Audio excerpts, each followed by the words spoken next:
बुद्धिमान राजा की कहानी।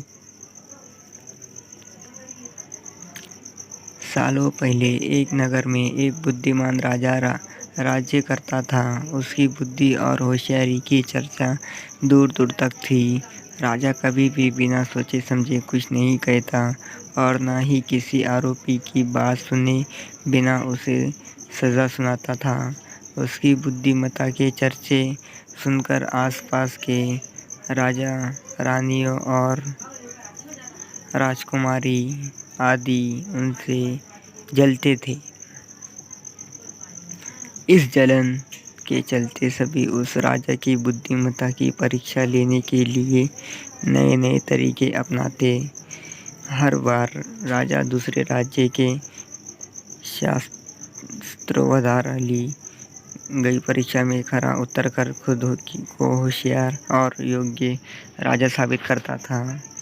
एक दिन राजा की परीक्षा लेने के लिए एक राजकुमारी आई। उसके हाथों में 2 फूलों की माला थी। दोनों माला में से एक असली फूल से बनी थी और दूसरी नकली से। उन दोनों मालाओं को देखकर उनका ये भेद बिल्कुल पता नहीं चला पाता था। इस वजह से राजकुमारी के राजा के सामने दोनों मालाएं रखकर पूछा, है राजन, अगर आप बुद्धिमान हैं तो बताइए कि इनमें से कौन सी माला असली है।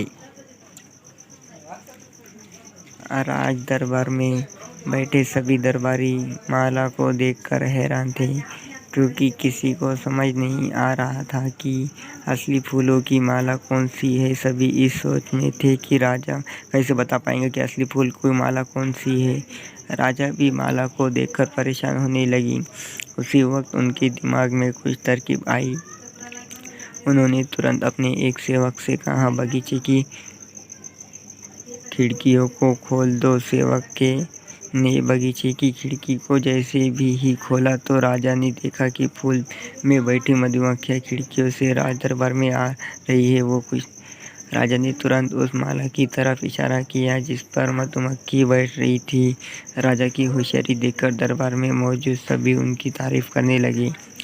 सभी कहने लगे कि हर राज्य को आपके जैसा ही बुद्धिमान राजा की ज़रूरत है। राजकुमारी भी राजा के बुद्धिमत्ता देख कर खुश हो गई। उसने भी बुद्धिमान राजा की तारीफ में कुछ शब्द कहे और वहाँ से अपने राज्य की ओर निकल पड़ी।